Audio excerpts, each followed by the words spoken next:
I think it's an awesome plan, like idealistically, and I don't know that it'll actually happen because I think the people who are smart enough to make all that money underhandedly are not going to pay those taxes. Preferably, I'd love for public college to be free, but what that means for private institutions is that all the federal loans that we get as students will no longer be there. I think that for public colleges, yeah, that'd be awesome. I think that's what his idea is, not private, just public, free tuition. I think it's a great idea. I don't know how doable it is, but I think it's a great idea.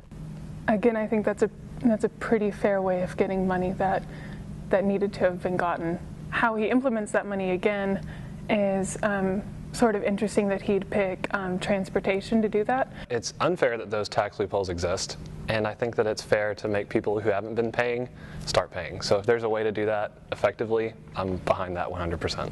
But I think it's great that he's willing to create jobs all over the U.S. by fixing roads. I mean, if you've ever driven in Oklahoma, you know the roads need to be fixed at least over there.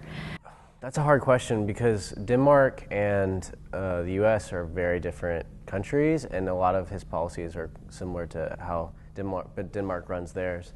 I think that there's a lot of things that could work if we had, Democrats in the Senate and the House, and they weren't being run by Republicans.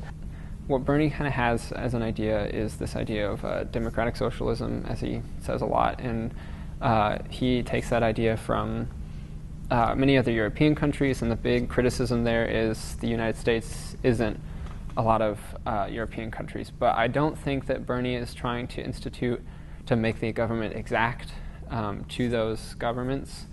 There are a lot of really great ideas out there that fall into the category of democratic socialism. I'd like to say that they could work in America today, but I think he's a little bit ahead of his time, maybe one presidential term ahead of his time. Asking that type of question of who is the most Christian candidate should probably only apply to those who claim that they are Christians. So apart from that, I think understanding that people who aren't Christians can have really good policies.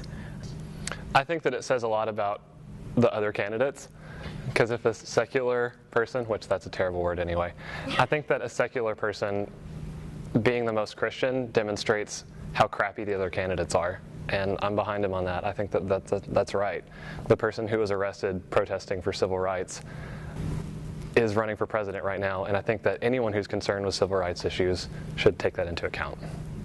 I am a firm believer in the separation between church and state.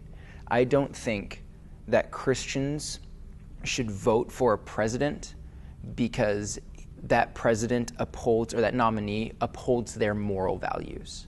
As nice as that is, I think what's most important is to look outside of ourselves. What would be good for the country?